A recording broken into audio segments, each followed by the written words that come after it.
We still have tomorrow. I'm crossing my fingers. We still have tomorrow. We still have tomorrow. And we're having a virtual concert tomorrow. Right. Zach, people can call during the concert. They can buy T-shirts online. You know what we need to do? We need to put Walter on it. A Walter push late in the game. Slacking. Can he come tomorrow? Can he answer the phone? He does his thumbs, no opposable thumbs. But he goes Bluetooth, and he's good. Oh, yeah. Go. He's good. Hook him up. All right.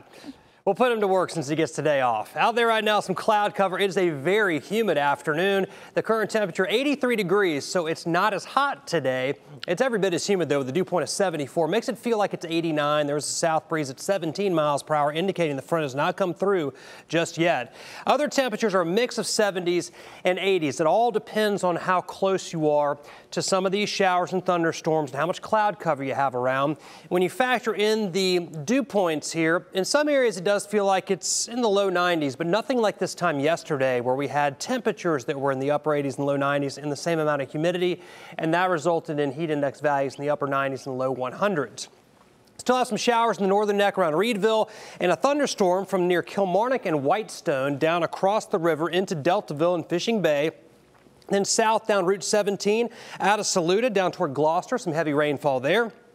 Big storm continues South Hill all the way down 85 across the North Carolina line and back to the west down Route 58.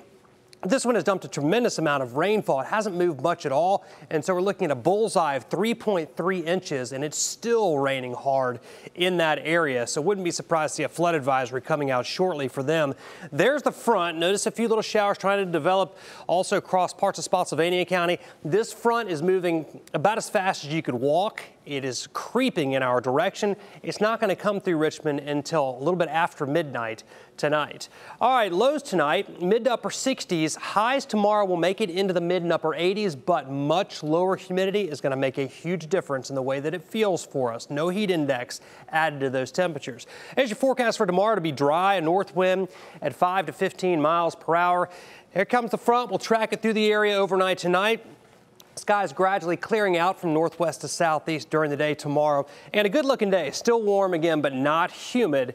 As we get into Saturday, we'll start to see thunderstorms back in the picture. Not in the morning, but in the afternoon as the heat builds, some storms developing. And it's a very wet and mild pattern coming up through the next week as big upper level low comes into the mid-Atlantic and just sort of sits there. It becomes what we call cut off from the main flow. The flow will be to our north.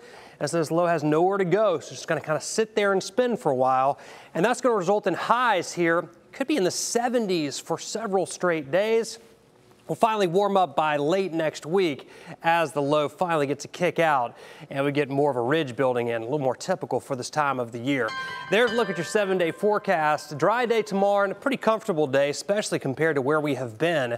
Some storms possible late Saturday, better chance on Sunday and on into the early part of next week. And with that low overhead, we'll keep at least a low chance of rain all the way through next Thursday. All right, Zach, thank you. A Virginia NBA player